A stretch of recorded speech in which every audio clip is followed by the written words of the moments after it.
Hello, my dear students. Welcome back to Concept Clarity by Ajanta ma'am. And today we are going to simplify Acts 3, 4 and 5 of Julius Caesar, which are crucial for your ICSC exams.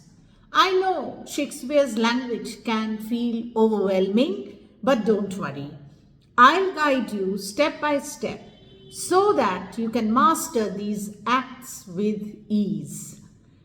By the end of this video, you'll have clarity, confidence, and ability to recall everything you learn today. Step number 1. Know the key events in each act.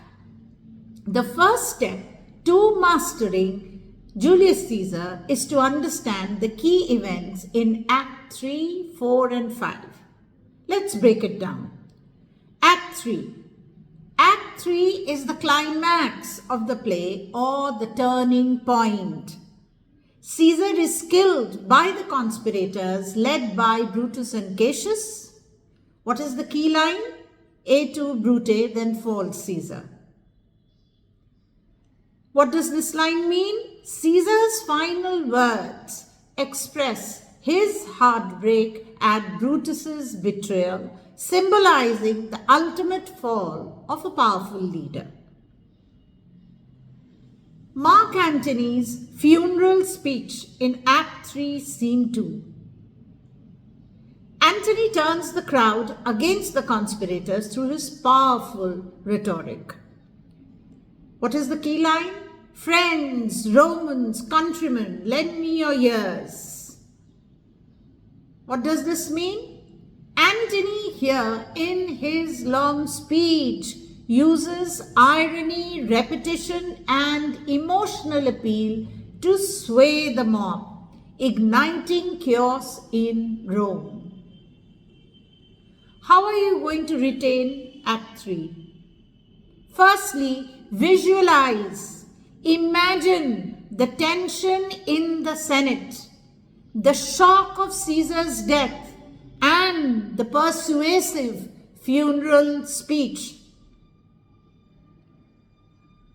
Remember Act 3 as the act of betrayal and chaos. Now Act 4. Act 4, where there is a fallout, rising action of the play. Formation of the triumvirate, Act 4, Scene 1. Antony, Octavius, Lepidus form an alliance to fight Brutus and Cassius.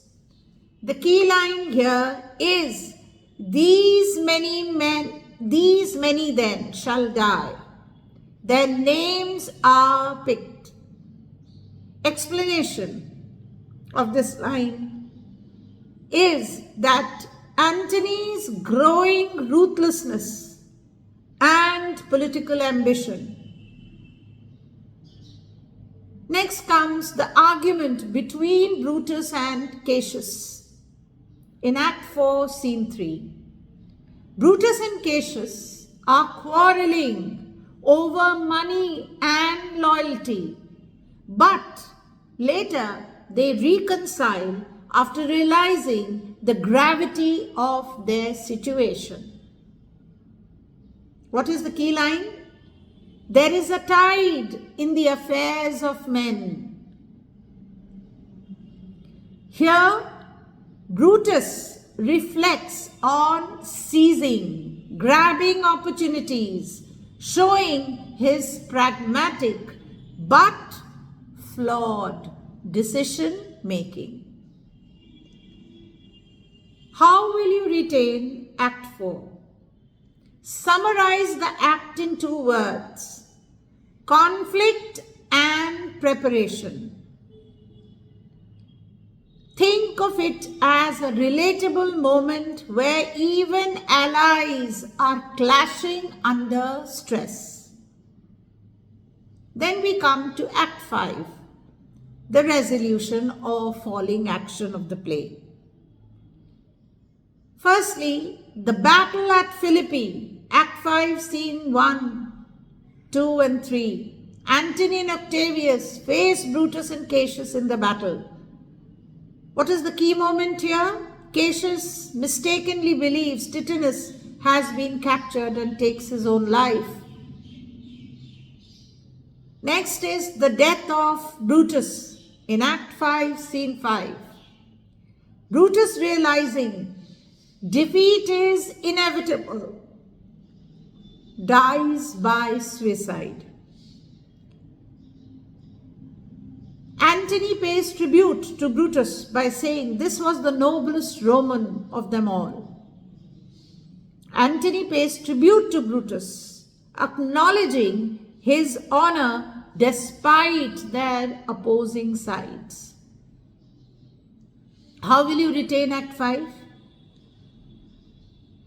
Act 5 ties all the loose ends, showing consequences of choices made earlier. Remember Act 5 as the act of resolution and loss. What are the themes of Julius Caesar? Caesar's death is seen to be betrayal by Brutus and Antony's loyalty to Caesar. Antony and Octavius's rise shows how power corrupts, and Brutus's choices and belief in honor lead to his tragic downfall. Antony's repeated claim, Brutus is an honorable man, in Act 3, Scene 2. That's ironical.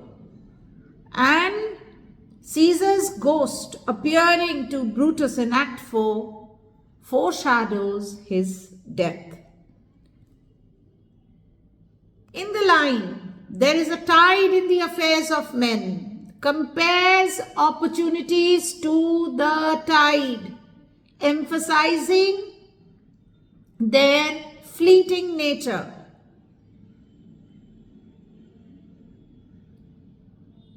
Firstly, when you are attempting your answers, mention the context of the act or scene. For example, Act 3 marks the climax of the play, where Caesar's assassination sets the stage for political chaos.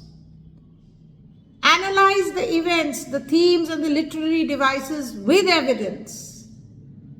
For example, Antony's funeral speech uses irony and rhetoric to turn the crowd against the conspirators.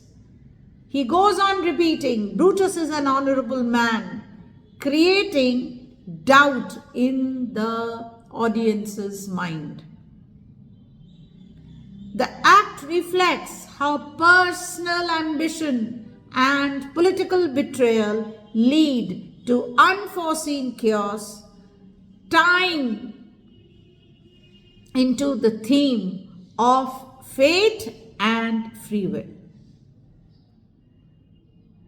Remember, my dear students, that Shakespeare is not just about language, it is about human emotions, decisions, and consequences.